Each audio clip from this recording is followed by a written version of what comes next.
میں نے اسے تفصیل سے بتایا کہ میرا بھائی بہت بڑا وکیل ہے۔ وہ یہ سن کر سر ہلا کر خاموشی سے چلی گئی۔ چچا سارا دن غائب ہوتا تھا۔ چچا کا بیٹا کالج چلا جاتا تو پیچھے چچی اور ان کی بیٹی اکیلی رہ جاتی۔ 1-2 دن تو میں نے بھی ایسے ہی گزارے، پر جس کام کے لیے میں اس شہر میں آئی تھی اس کے لیے گھر سے نکل پڑی، لیکن میرے ذہن میں ابھی تک چچا کی رات والی بات گونج رہی تھی۔ شام کو جب میں واپس لوٹی تو گھر میں وہی سیٹ بیٹھا تھا جسے میں نے چچا کے ساتھ دیکھا تھا۔ مجھے دیکھتے ہی وہ کھل اٹھا۔ سیٹ کا یہاں ہونا عجیب تھا۔ میری چھٹی حس مجھے کچھ غلط ہونے کا احساس دلا رہی تھی، پر مجھے خطرہ تو مول لینا ہی تھا۔ سیٹ کافی دیر بیٹھا رہا، اس کی نظریں مجھ پر ہی جمی رہیں اور پھر وہ چلا گیا۔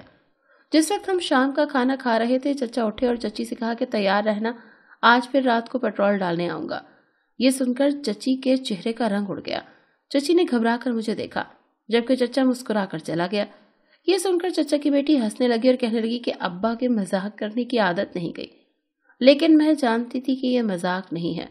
میں نے پچھلی رات بھی چچا کے منہ سے یہ الفاظ سنے تھے۔ رات کو چچا کی بیٹی اور میں ایک ہی کمرے میں سوتے تھے۔ میں نے باتوں باتوں میں اپنی کزن سے پوچھنا چاہا کہ چچا کیا کام کرتے ہیں اور وہ رات کو کہاں جاتے ہیں، لیکن کزن نے یعنی چچا کی بیٹی نے کوئی خاص جواب نہیں دیا۔ اس کے بعد وہ چائے بنا کر لائی، جسے پیتے ہی مجھے نیند آ گئی اور میں سو گئی۔ میری آنکھ کھلی تو سر گھوم رہا تھا۔ میں نے چچا کی بیٹی سے پوچھا کہ رات کو کیا ہوا تھا، میں اتنی جلدی کیسے سو گئی؟ میری بات سن کر وہ مسکرائی کر کہا کہ تم تھک گئی تھی اسی لیے سو گئی، لیکن مجھے یقین تھا کہ میری چائے میں یقیناً کچھ ملایا گیا تھا۔ یوں ہی دن گزرنے لگے اور میں نے چچا کا راز جاننے کی کوشش کی، لیکن ناکام رہی۔ 10 دنوں بعد میں رات کو اپنے بھائی سے چچا کے بارے میں بات کر رہی تھی۔ میرے بھائی کو سب بتایا کہ چچا جانے ایسا کیا کام کرتا ہے جس کی مجھے بھنک بھی نہیں پڑ رہی، اور جانے کہاں سے چچا کی بیٹی نے یہ باتیں سن لی۔ اس نے کہا اگر تم میرے ابا کا راز جاننا چاہتی ہو تو اپنے بھائی کی مجھ سے شادی کروا دو، اور ساتھ اس نے یہ بھی کہا کہ میرے ابا کا راز تمہارے لیے بہت اہم ہے، اور میں نے اسے کہا کہ ہاں میں اپنے بھائی کی تم سے شادی کروا دوں گی۔ یہ سن کر وہ مسکرا دی اور اپنے چھوٹے بھائی کو بلا کر کہا کہ اسے وہاں لے جاؤ جہاں اس وقت ابا ہیں۔ چچا کے بیٹے نے گھبرا کر مجھے دیکھا۔ اس کے چہرے پر خوف تھا، جبکہ چچا کی بیٹی ایسے مسکرا کر مجھے دیکھ رہی تھی جیسے اسے خزانہ ملنے والا ہو۔ میں نے اس بات پہ سر ہلا دیا۔ چچا کا 14 سالہ بیٹا مجھے لے کر گھر سے نکل گیا۔ وہ مجھے انجان راستے پر لے جا رہا تھا۔ یہ پرانی سی حویلی تھی۔ وہ مجھے اندر لے گیا، اندر ایک کمرے میں لے آیا۔ مجھے تھوڑا عجیب تو لگ رہا تھا، پر میں چچا کے 14 سالہ بیٹے سے ڈرتی نہیں تھی۔ کمرے میں پہنچ کر اس نے دروازہ بند کر دیا۔ اس کے چہرے پر ابھی تک پیلاہٹ سی تھی۔ وہ بار بار ہونٹوں پر زبان پھیر رہا تھا۔ اس نے بولنا شروع کیا اور کہا کہ مجھے معاف کر دینا، میں آپ کو یہاں لے آیا۔ پھر اس کے بعد جو اس نے کہا وہ میرے ہوش اڑانے کے لیے کافی تھا۔ اس نے کہا کہ یہ حویلی سیٹھ کی ہے، اس نے ہی آپ کو دھوکے سے یہاں بلایا ہے۔ دراصل میرا ابو ایک پیٹرول پمپ پر کام کرتا ہے، لیکن ہر رات وہ وہاں سے پیٹرول چوری کر کے گھر لاتا ہے، جسے امی بڑی بڑی ٹینکوں میں ڈالتی ہیں۔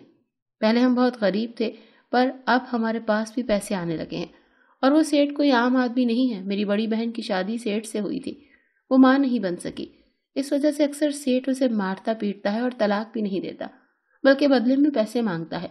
ابا اسی کے لیے پیسے جمع کر رہے ہیں، اسی لیے وہ پیٹرول چوری کرتے ہیں۔ پر سیٹھ نے ابا سے اب یہ کہا ہے کہ اپنی بھتیجی میرے حوالے کر دو، میں تمہاری بیٹی کو چھوڑ دوں گا۔ یہ بتاتے ہوئے چچا کا بیٹا رو پڑا، اور یہ سب سن کر میں تو ساکت رہ گئی۔ میں جو اپنے آپ کو بڑی ذہین سمجھتی تھی، اور اسی لیے میں نے پولیس فورس جوائن کی تھی، اور اس کے پہلے مشن پر میں اس شہر میں آئی تھی، لیکن میری ناک کے نیچے اتنا کچھ ہو گیا اور مجھے پتہ ہی نہیں چلا۔ میں ابھی خاموشی کھڑی رہی جب چچا کے بیٹے نے کہا کہ سیٹھ کے آنے سے پہلے یہاں سے بھاگ جاؤ۔ میں نے اس بات میں سر ہلایا اور چچا کے بیٹے کو ایک نمبر لکھ کر دیا اور کہا کہ اس نمبر پر فون کر کے میرا ایک پیغام پہنچاؤ۔ وہ وہاں سے چلا گیا اور اب مجھے چچا کے خلاف ثبوت چاہیے تھے۔ میں حویلی سے نکل رہی تھی جب سیٹھ وہاں پہنچ گیا۔ میں نے بھاگنا چاہا، لیکن میں پکڑی گئی۔ سیٹھ کے آدمی نے مجھے ایک بڑے سے کمرے میں قید کر دیا۔ سیٹھ میرے پاس آیا اور کہا کہ جب تمہیں پہلی بار دیکھا تھا نا، تبھی میں اپنا دل ہار گیا تھا، اور تبھی میں نے سوچ لیا تھا کہ تمہیں حاصل کر کے رہوں گا۔ سیٹھ کی شیطانی نگاہوں سے مجھے خوف آ رہا تھا، پر مجھے مضبوط بن کر رہنا تھا۔ سیٹھ کی میری ٹھوڑی پکڑ کر میرا چہرہ اوپر کیا، اور اس سے پہلے کہ وہ کچھ غلط حرکت کرتا، میں نے اپنی پوری طاقت سے ٹانگ سیٹھ کے سینے پر دے ماری۔ وہ دور جا گرا۔ میں یہاں سے بھاگنا نہیں چاہتی تھی، بلکہ اب مجھے انتظار کرنا تھا۔ سیٹھ نے اٹھ کر ایک زوردار تھپڑ میرے منہ پر مارا، جس سے میں نیچے گر گئی۔ تمہاری اتنی ہمت کہ تم مجھے دھکا دو؟ سیٹھ کسی بدمست ہاتھی کی طرح مجھ پر برس پڑا۔ اس نے مجھے کافی مارا، میرے پورے جسم پر نیل پڑ گئے تھے۔ جب سیٹھ تھک گیا تو چلا گیا۔ اور میں رو پڑی۔ میں جانتی تھی میں نے جو راستہ چلنا تھا وہ اتنا آسان نہیں تھا، مجھے ایسے ہی مضبوط بننا تھا۔ میں جانتی تھی میرے لوگ کسی بھی وقت یہاں پہنچ جائیں گے، پر ایسا نہیں ہوا۔ اب تو میری امید ٹوٹنے لگی تھی۔ مجھے یہاں قید ہوئے 2 دن گزر گئے تھے، میں سیٹھ کی شیطانیت سے بچی ہوئی تھی، اتنا کافی تھا۔ اور پھر تیسرے دن سیٹھ آ گیا اور اس نے مجھے کہا کہ تم مجھ سے نکاح کرو گی یا بنا نکاح کے میرے ساتھ رہو گی؟ میں نے کچھ سوچتے ہوئے کہا میں نکاح کروں گی۔ یہ سن کر سیٹھ خوش ہو گیا اور شام کو نکاح کا بتا کر چلا گیا۔ اس کے جانے کے بعد میں خوب روئی۔ دراصل میں اکیلی لڑکی تھی اور ابھی تو مجھے لڑنا بھی نہیں آتا تھا۔ میں نے اپنی پہنچ سے زیادہ بڑا پنگا لے لیا تھا۔ شام ہوتے ہی نکاح کا جوڑا کمرے میں پہنچ گیا۔ میرے پاس کوئی اور آپشن نہیں تھا، میں نے خاموشی سے نکاح کا جوڑا پہن لیا اور تیار ہو گئی۔ نکاح سے کچھ دیر پہلے سیٹھ کمرے میں آیا تو میں نے کہا کہ میں نکاح سے پہلے جاننا چاہتی ہوں کہ آخر تمہارے پاس اتنا پیسہ کہاں سے آیا؟ تو سیٹھ نے ہنستے ہوئے اپنے ان تمام کالے دھندوں کا ذکر کر دیا جو نہیں کرنا چاہیے تھا، اور میں نے خاموشی سے اس ٹیپ ریکارڈر میں سب ریکارڈ کر لیا جو میرے پاس ہی تھا۔ اور پھر نکاح کے وقت جب قاضی نے مجھ سے نکاح کا پوچھا تو عین اس وقت میں نے اللہ کو پورے دل سے پکارا، اور تبھی پولیس کے سائرن کی آواز گونجی۔ سیٹھ کا رنگ پھیکا پڑ گیا۔ پولیس کی گاڑیاں باہر ہوٹر بجا رہی تھیں۔ اس نے بھاگنے کی کوشش کی لیکن پکڑا گیا۔ دراصل میں نے چچا کے بیٹے کے ہاتھوں اپنے بھائی کو پیغام بھیجوایا تھا۔ اسے پیغام لیٹ ملا، اسی لیے آنے میں دیر ہو گئی۔ بھائی نے پولیس والوں سے رابطہ کیا اور وہ لوگ اپنی پوری تیاری سے مجھ تک پہنچے۔ شکر خدا کا کہ میں عین وقت پر بچ گئی۔ سیٹھ کے خلاف میں نے پہلے بھی بہت سے ثبوت اکٹھے کیے تھے۔ دراصل میں سیٹھ کو ہی پکڑنے آئی تھی اور یوں میرا مشن پورا ہوا۔